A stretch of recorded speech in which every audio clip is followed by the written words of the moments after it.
A conventional military, a Russian military on the ground, which has done a superb job militarily of isolating Crimea, of ensuring that Russia retains access to Sevastopol, which is the only warm water port, as we've discussed.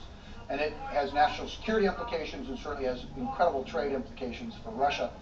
And that they've consolidated on the objective, if you will, in military terms. In other words, they own the ground and they own everything that's taking place, and they'll maintain access and freedom of movement within Crimea. I would suggest at this point, clearly, what we see from Russia is a consolidation, as I've said, in Crimea. We haven't seen anything that would suggest that they are about to begin operations into the rest of the larger Ukraine. And if we were, those forces would come from Russia, not from Crimea.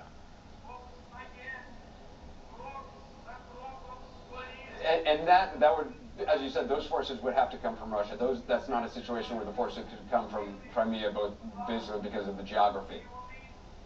Absolutely, Anderson. I mean, you certainly could, but that would put forces in Crimea at risk. It's a peninsula, it's a narrow neck. You've got to go from a very controlled area through this very restricted area, and then try to deploy a greater number of forces into eastern Ukraine.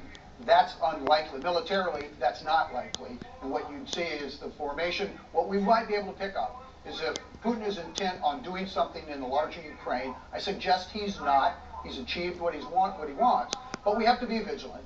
But what I suggest is we would see the formation of military increased activity along the border with Ukraine, and then that reduces any type of warning situation. We would have no warning between operations in Russia and then a movement across the border into Ukraine.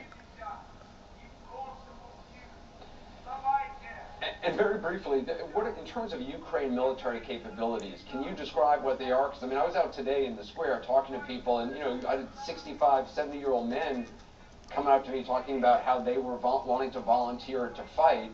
Obviously, if it gets to that's not a scenario. How strong is the Ukraine military? How big are the reserve forces, which have been called up today? Anderson, Ukraine has a military that is about a fifth of the size of Russia, and overall they've committed just a few $1 million in terms of their defense budget over the course of the last year. So it really is an unfair fight were they to mobilize their guard, which they have demonstrated that they are about to. But what this really is more symbolism than it is substance. The Ukraine people certainly will fight. They will be confronted, and this is a matter of national pride. The problem remains is that Ukraine would be a bloodbath were they to do that, and that is not an outcome that anybody would like to see, to include Putin. Yeah, no doubt about that. James Spidermar, it's good to have you on the program. We're going to take a short break. When we come back, we're going to take a look at what